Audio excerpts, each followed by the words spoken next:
kuliah Pendidikan Evaluasi SD. Dosen pengampu Prof. Dr. Bulkanik, MPD. Baik, di sini saya akan menjelaskan apa itu makna evaluasi pembelajaran. Evaluasi pada hakikatnya adalah aktivitas yang dilakukan secara sistematif oleh evaluator untuk melihat keberhasilan suatu kegiatan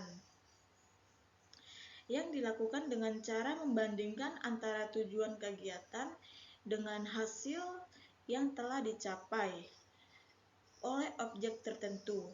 Melalui evaluasi, kita dapat mengetahui apakah suatu kegiatan yang dilaksanakan telah atau belum mencapai tujuan yang diharapkan.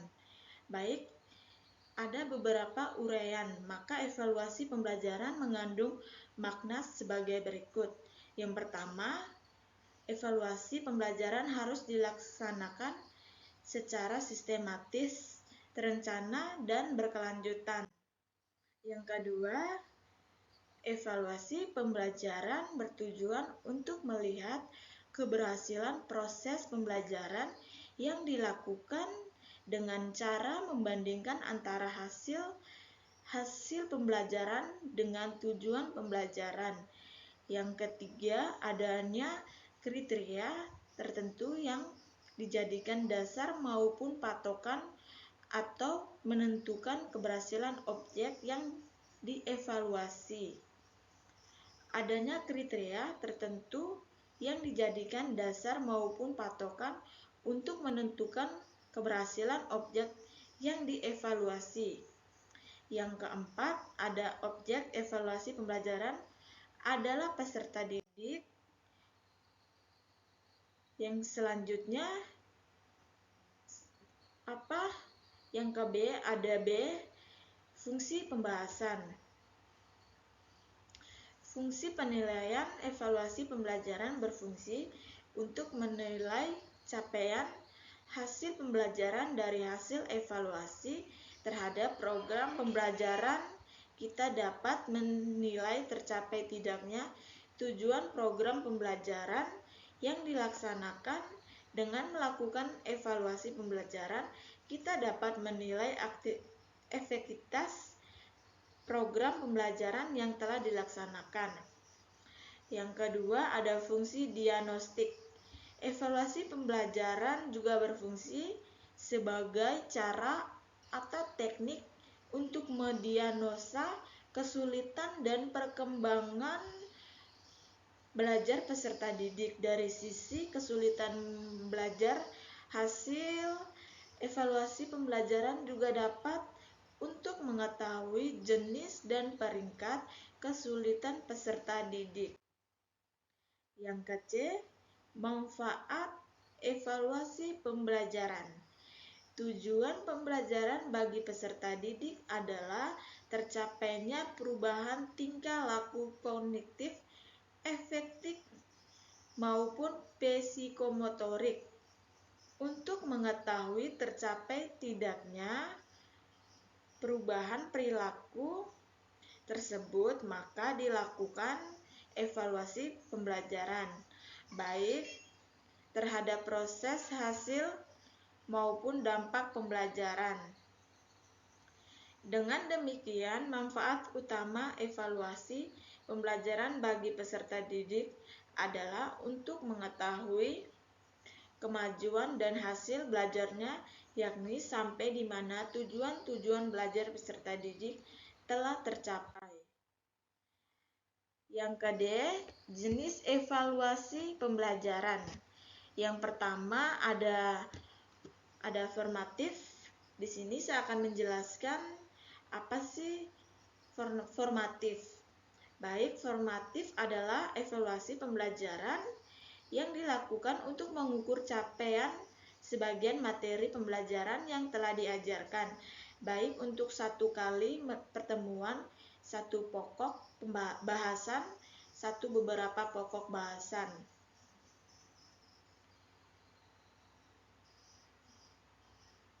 Termaksud jenis evaluasi formatif antara lain evaluasi yang diberikan pada akhir pembelajaran atau ulangan harian. Demikian pula evaluasi yang dilakukan pada saat proses pembelajaran berlangsung. Evaluasi formatif diarahkan untuk memperbaiki bagian tertentu atau sebagian besar pembelajaran. Baik, yang kedua ada sumatif. Apa sih sumatif? Sumatif adalah evaluasi pembelajaran yang dilaksanakan setelah satu paket pembelajaran telah diberikan evaluasi. Sumatif akan memberikan data tentang penguasaan peserta didik pada suatu materi pelajaran. Yang prinsip-prinsip evaluasi pembelajaran. Komprehensif evaluasi pembelajaran yang baik haruslah merupakan evaluasi yang menyeluruh atau komprehensif, baik dari sisi aspek perilaku yang diukur, keterwakilan karakteristik objek yang diukur, maupun substansi materi yang dievaluasi. Yang kedua, kontinu. Evaluasi pembelajaran harus memenuhi asas kesinambungan atau kontinuitas. Hasil pembelajaran umumnya berbentuk aspek-aspek psikologis yang bersifat laten sehingga perkembangannya sangat dinamis.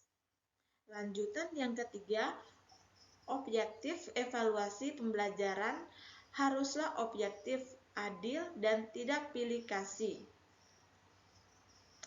Evaluator harus memberikan penilaian apa adanya terhadap perilaku hasil belajar yang diperoleh peserta didik setelah mengikuti pembelajaran. Yang keempat, ada akomodatif. Evaluasi pembelajaran juga harus memenuhi prinsip akomodatif. Artinya, evaluasi tersebut harus dirancang untuk dapat mengakomodir pengukuran terhadap semua karakteristik peserta didik yang bervariasi. Yang ke-F ada tahapan evaluasi pembelajaran. Perencanaan setiap kegiatan harus dimulai. Perencanaan demikian pula halnya dengan evaluasi. Perencanaan baik sebelum melaksanakan evaluasi sangat berguna mengarahkan proses dan hasil evaluasi ke arah yang benar sehingga efektivitasnya dijamin. Lanjutan, pelaksanaan kualitas dan akurasi hasil evaluasi juga memenuhi oleh kelancaran pelaksanaan evaluasi. Itulah sebabnya evaluator harus merencanakan dengan matang pelaksanaan evaluasi. Selanjutnya ada pengelolaan data. Setelah data hasil evaluasi terkumpul, maka evaluator harus melakukan analisis terhadap data tersebut. Jenis analisis tersebut harus direncanakan dari awal. Analisis hasil evaluasi umumnya dapat dibedakan berdasarkan pendekatan yang digunakan, yakni analisis data kuantitatif dan analisis kualitatif. Evaluasi yang menghasilkan data berupa angka-angka atau skor umumnya membutuhkan analisis kuantitatif berupa analisis statika. Lanjutan, pemanfaat sesuai fungsi dan manfaat.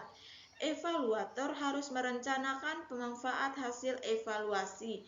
Pada saat merencanakan evaluasi, evaluator harus menetapkan untuk apa hasil evaluasi ini sangat dimanfaatkan. Selanjutnya ada evaluasi. Yang dimaksud dengan tahap evaluasi dalam hal ini adalah melakukan penilaian terhadap keberhasilan dari tahapan evaluasi yang dilakukan oleh evaluator. Kadangkala dapat terjadi ketidaksesuaian antara tujuan evaluator hasil evaluasi yang dicapai. Dengan kata lain, tujuan evaluasi tidak dapat karena adanya berbagai hambatan. Sekian, terima kasih.